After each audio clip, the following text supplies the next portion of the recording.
Well, we've also got a fresh read out this morning on the housing market. Pending home sales increased 3.4% in March. That's according to the National Association of Realtors. You can see here on your screen that home buyers are looking to buy houses in the Northeast, the South, and West region, as opposed to the Midwest, which recorded losses last month. So, with housing demand reaching its seasonal peak, how can buyers navigate this crazy market and shortage of homes? For more on what this means for the housing market, I'm joined by Glenn Kelman, Redfin CEO, hopping on wealth here. Glenn, great to see you. Thanks so much for joining the show.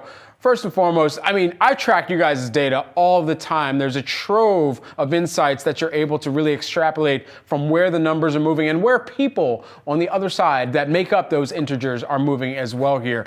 So walk us through what you're seeing in this market right now as we just got a fresh read on housing this morning. Well, that number reflects March, but I think people aren't as excited about it as we normally would be because interest rates rose since then from about 6.85% to 7.5%, which is a sharp increase. So that means there are fewer buyers, but what we've noticed about those buyers is that they're also more serious.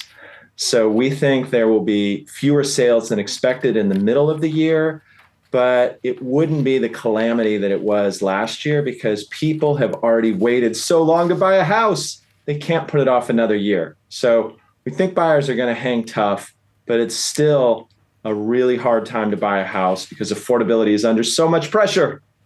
Well, when you say fewer buyers in the middle of the year, then does that lead you to believe a lot of these buyers are waiting for rate cuts to come through, Glenn? They are.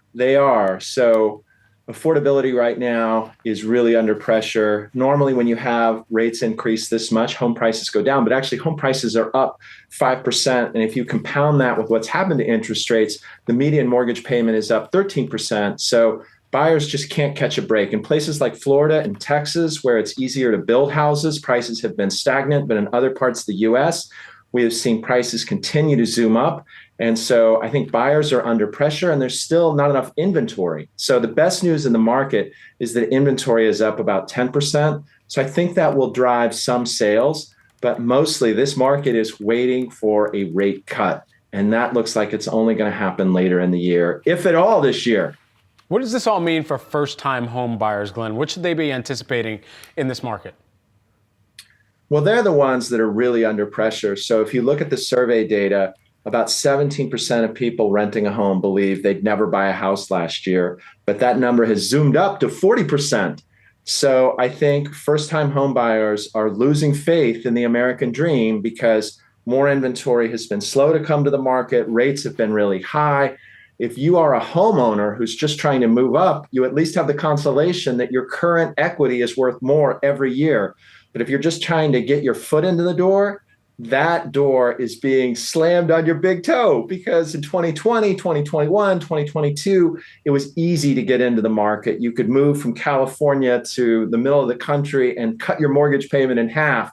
Now, it's gotten really hard because home prices are higher almost across the United States. So let's give folks some actionable tips here as well, Glenn. When we think about those who are on the sideline waiting for rates to come down or waiting for a prime opportunity to jump in, toss their bids in perhaps, how can they prepare themselves in advance so that they can perhaps outlast the competitive bids or the marketplace as well once others dive headfirst in as well?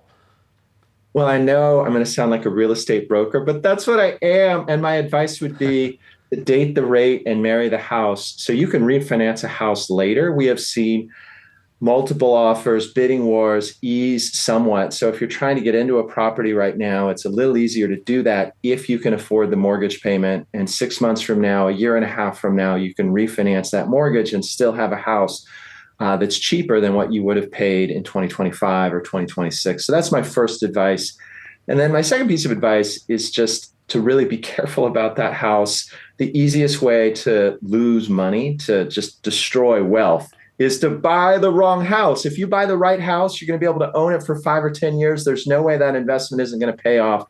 And if you buy the wrong house, no matter what happens to the housing market, you'll regret it because the transaction fees will eat you up when you flip it 18 months from now because you're miserable there. Glenn, I can't believe that's the first time that I've heard that. Date the rate, marry the house. Glenn Kelman, Redfin CEO, with some actionable tips folks can remember out there. Thanks so much for taking the time. Good to see you. Good to see you, man. Bye. See ya.